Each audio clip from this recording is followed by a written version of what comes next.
The escape pod had crashed 3 kilometers from Cooper's research station, carving a burning scar across the frozen tundra of Epsilon 7.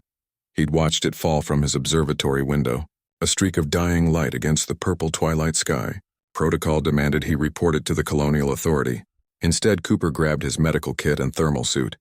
He found her half buried in snow and twisted metal, her body unlike anything he'd encountered in his 5 years studying xenobiology on this remote ice world. She was magnificent and terrifying, nearly 7 feet tall with scales that shimmered like molten copper even beneath the frost forming on her skin. Curved horns swept back from her temples, and a tail twice the length of his arm lay motionless behind her. Blood, surprisingly red, pooled beneath her torso. Cooper's hands trembled as he checked for vital signs. Her chest rose and fell, shallow, irregular. Alive but barely. Okay, he muttered to himself, the way he always did when nervous. Just another patient. Just another life to save. He couldn't move her alone, so Cooper worked where she lay, injecting coagulants near what he hoped were non-critical areas, sealing the worst lacerations with biofoam. Her scales were harder than Kevlar in some places, soft as leather in others. When he accidentally pressed too hard on a wound, her eyes flickered open, vertical pupils in pools of molten gold, ancient and aware. She tried to speak, but only blood bubbled from her lips. Don't talk. Save your strength. Cooper's voice was gentle but firm, the tone he used with frightened animals.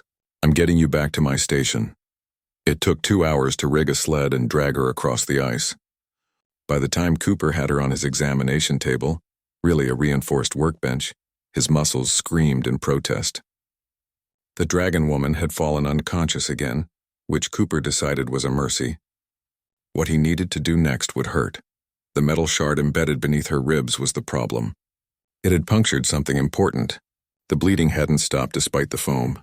Cooper's hand steadied as he entered what he called the zone, that quiet place where nothing existed except the patient and the problem. He worked through the night. The station's limited surgical tools became extensions of his will. When standard painkillers proved useless against her alien physiology, he improvised, mixing compounds based on educated guesses about her biochemistry. When her breathing failed, he manually ventilated her for 40 minutes until her lungs remembered their purpose.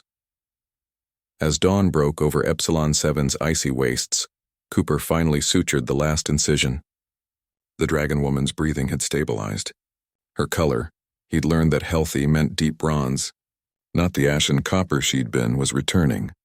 Cooper collapsed into his chair, too exhausted to even remove his blood-stained gloves. He woke to find her sitting upright, golden eyes fixed on him with an intensity that made his breath catch. You are human? Her voice was like gravel and silk, each word carefully formed. Yeah, name's Cooper.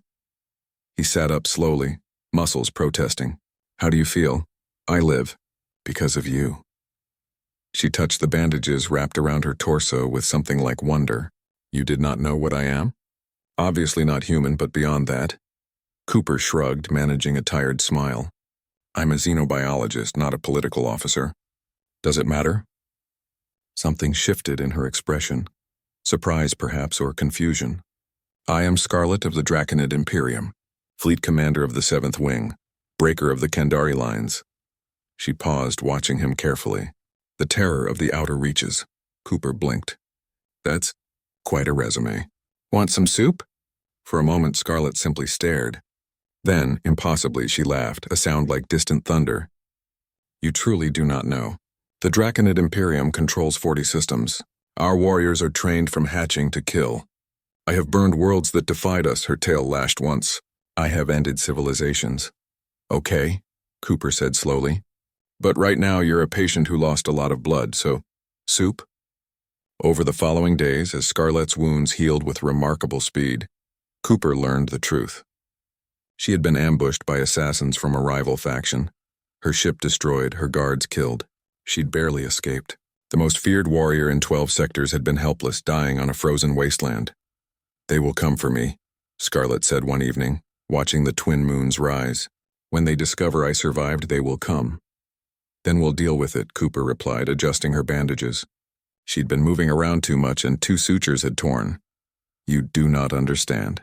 They will level this station, kill you simply for being here. Yeah, I figured. Cooper's hands remained steady as he worked. Still not leaving you. Scarlett's tail curled around his wrist, not threatening, but gentle. Why, you are prey. I am predator. This is the order of the galaxy. Cooper met her eyes. Maybe, but in my galaxy, the one in here, he tapped his chest, someone was hurt and needed help. That's all that mattered. Your species is very small, Scarlett observed. Weak, no claws, no scales, no venom. True, you have no empire. Your worlds are few and far between. Also true. Yet you pulled me from death, fought for my life when you could have walked away. Her voice softened. Why? Cooper smiled. Because that's what humans do. We're good at surviving, but we're better at helping others survive. It's kind of our thing. When the assassins came 3 days later, they found Scarlett fully healed and absolutely furious. Cooper watched from behind reinforced walls as she moved like living fire, each strike precise and devastating. The most powerful warrior in the galaxy had returned, and she was magnificent. The battle lasted 4 minutes. Afterward, Scarlett stood in the snow, surrounded by the wreckage of her enemy's ships. She looked back at the station where a small, fragile human watched from the window. She understood now. Humanity's strength wasn't in their claws or their fleets. It was in their audacity to care when caring made no sense, to fight for life even when the galaxy said that life was worthless. Cooper of Earth, she called out, her voice carrying across the ice. You have earned the eternal debt of the Draconid Imperium. Cooper stepped outside, still wearing his ridiculous thermal suit. Does that mean you'll stop calling me prey? Scarlett's laugh echoed across the tundra. No, she said. But perhaps in friend? Yeah, Cooper grinned. I can work with that. In the cold darkness between stars, word began to spread. Humanity had arrived. And the galaxy would never be quite the same.